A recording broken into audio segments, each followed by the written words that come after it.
नसून चालत नाही याच मला म्हणावे का? असा प्रश्न सगळ्यांच्या मनात जागृत करणाऱ्या क्रांती ज्योती सावित्रीबाई फुले यांचा जन्म 3 जानेवारी 1831 रोजी सातारा जिल्ह्यातील शिरूर तालुक्यातील नायगाव येथे झाला. लहानपणापासूनच सावित्रीबाई फुले हुशार व धीट होत्या. सावित्रीबाई फुले 5 वर्षांच्या असताना शिरूरच्या बाजारात गेल्या. त्यांना बाजारात एक गोरा अधिकारी मिळाला. त्याने सावित्रीबाईंना खाऊ दिला. सावित्रीबाईंनी खाऊ घेतला नाही. गोरा अधिकारी म्हणाला, तुझ्यापासला खाऊ संपेल पण माझ्यापासला खाऊ कधीच संपणार नाही. सावित्रीबाई गोरा अधिकाऱ्याकडे पाहू लागली व त्याच्या हातातल्या पुस्तकांकडे पाहू लागली. सावित्रीबाईंनी ते पुस्तक घेतले व ते उघडले. सावित्रीबाईंना लिहिता वाचता येत नव्हते. सावित्रीबाईंच्या मनात विचार आला, आपल्याला जर लिहिता वाचता आले असते तर.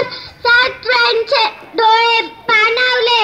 सावित्रीबाईंनी तेव्हाच निश्चय केला, आपल्याला लिहिता वाचता आले पाहिजे. वयाच्या 10व्या वर्षी सावित्रीबाईंचा विवाह क्रांतीसूर्य ज्योतिरावांसोबत झाला. ज्योतिरावांनी सावित्रीबाईंना शिकवले.